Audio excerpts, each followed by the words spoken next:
বহুকাল আগের ঘটনা। একটা গ্রামে 3 বন্ধু বসবাস করত, রবি, হরি আর গোপাল।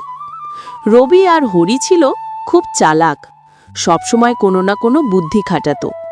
আর গোপাল ছিল ভীষণ সরল, সবাই বলতো সে একটু বোকা। একদিন 3 জন বনে গেল কাঠ কাটতে।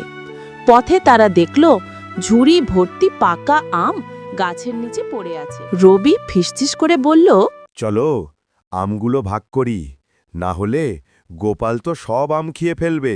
ঠিক আছে, আগে আমগুলো গুনে দেখি কতগুলো আম আছে। 3 জন মিলে গুনে পেল 30টা আম। ঠিক হলো প্রত্যেকে 10টা করে পাবে।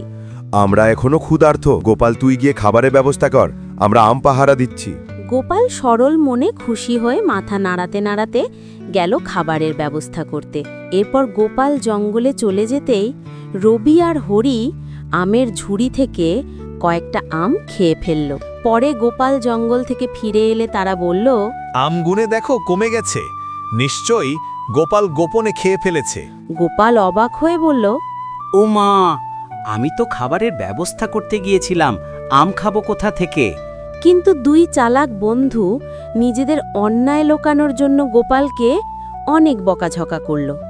এত কিছুর পরে গোপাল চুপ করে রইল ও তার সাথে সাথে মাথায় একটা ছোট্ট বুদ্ধি খাটালো। রাতে 3 জন নদীর ধারে বসে বসে আম খাচ্ছিল।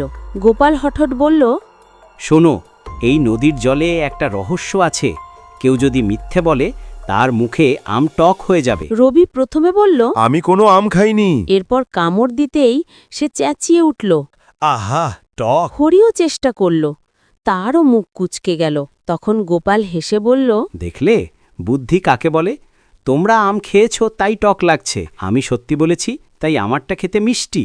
সবশেষে 2 চালাক বন্ধু লজ্জায় মাথা নিচু করল, আর তারা বুঝল যাকে তারা বোকা ভাবত আসলে সেই সবচেয়ে সৎ আর বুদ্ধিমান। নমস্কার বন্ধুরা, আজকের এই গল্পটা আশা করি তোমাদের ভালো লেগেছে। এরকম আরও অন্যান্য গল্প শুনতে হলে তোমাদেরকে আমাদের এই বাংলা টুন মাস্তি চ্যানেলটা সাবস্ক্রাইব করতে হবে। আর আজকের গল্পটা তোমাদের কিরকম লাগলো অবশ্যই কমেন্ট করে জানাবে। তোমাদের সাথে আবার কোনো এক নতুন গল্পে দেখা হচ্ছে। আর সবাইকে জানাই শুভ বিজয়া।